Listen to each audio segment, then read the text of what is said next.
अब ये तो जो जुबान अमित शाह जी बोलते हैं ना, सीए किसी के रुकने से नहीं रुकेगी। हमने संसद में कहा ये 2 साल से आप चुप क्यों बैठे थे, फिर उस पर रूल्स क्यों नहीं फ्रेम हुए हैं? मतलब धमकी की तरह क्यों इस्तेमाल करते हैं भाई? एक कानून अगर आपने बनाया है, आप तो धमका रहे हैं लोगों को। मैं तो चाहता हूं देश के गृह मंत्री रोजगार पर बोले।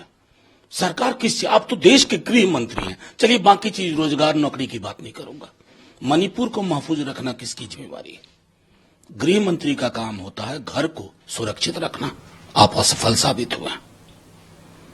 तेलंगाना में चुनाव है और अल्टीमेटली पैकअप हो गया, फिर 3 तारीख का इंतजार है। देखिए, निष्पक्ष हो, ये डेमोक्रेसी का एक ऐसा फेस्टिवल है जिसमें सबकी शिरकत होती है।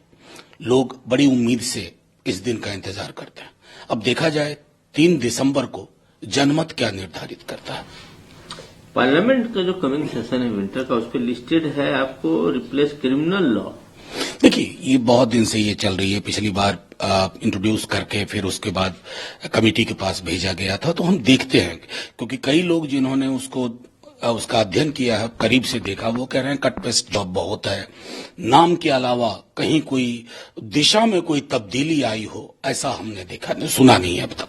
ममता बनर्जी तो बोल रहे हैं कि इसमें हड़बड़ी क्यों है, ज्यादा जल्दीबाजी मत कीजिए। तो क्रिमिनल नहीं, देखिए, असल में इस सरकार के साथ सबसे बड़ी दिक्कत है ना कि सलाह लेना नहीं चाहती, सुझाव मानना नहीं चाहती। माय वे और हाईवे इनका मूल मंत्र है। इसलिए कई दफा ये निर्णय लेकर के इनको पलटना पड़ता है। अमित शाह बोलते हैं हिस्टोरिक मूवमेंट है, जिस तरह से यूएनएलएफ के साथ एग्रीमेंट हुआ पीस को लेकर। देखिए, हिस्टोरिक है या नहीं ये इतिहास तय करेगा। खुदा ही पीठ पर हाथ रख करके खुदा ही बोल दें कि हम हिस्टोरिक, ऐसे हिस्टोरिक आपकी बहुत सारी चीजें हमने सुनी थी कि 370 हिस्टोरिक है। क्यों हमारे सेना के जवान शहीद हो रहे हैं? तब तो आपसे कुछ नहीं सुनते हैं। ये देखिए, रेटोरिक नॉर्मलिसी का और घाटी या जम्मू या लद्दाख में वो नॉर्मलिसी महसूस करना, उसी तरह हर जगह नॉर्मलिसी सुनिश्चित करना गृह मंत्री का काम है। ये सिर्फ स्लोगन की चीज नहीं हो सकती। टनल पे कंट्रोवर्सी हो रही है, टनल से मजदूर निकले उसको लेकर कंट्रोवर्सी हो रही है। बीजेपी बोल रही है कि हम लोग की जो सरकार है उसके अथक प्रयास है। देखिए, मैं इस सरकार से तो मेरी कोई मैं शिकायत अब नहीं करता। इवेंटबाजी इनके डीएनए में है। ये जहां इवेंट नहीं होगा वहां भी बना देंगे इवेंट।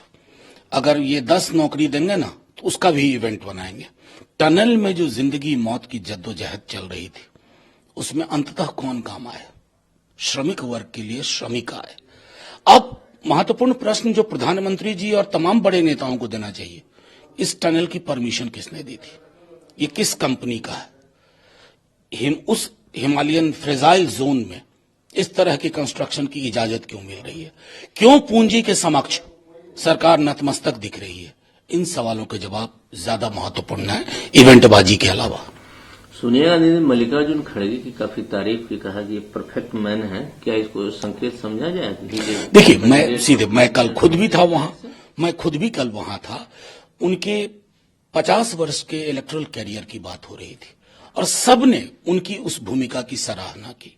और चूंकि वो सबसे बड़ी फुटप्रिंट की पार्टी के विपक्ष में नेता है, तो जाहिर तौर पर तिनका जोड़ना, धागों के बीच में समन्वय करना उनके जिम्मे है। और यही सब लोगों ने अपनी बात कही, चाहे सोनिया जी हों, सीताराम जी हों, टी आर बालू हों या हम जैसे लोग हों।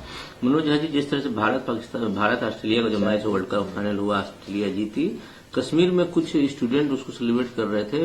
महबूबा मुफ्ती ने इस पर सख्त आपत्ति की है, जिस तरह से उनको अरेस्ट किया गया। नहीं, देखिए, सीधी बात समझना चाहिए।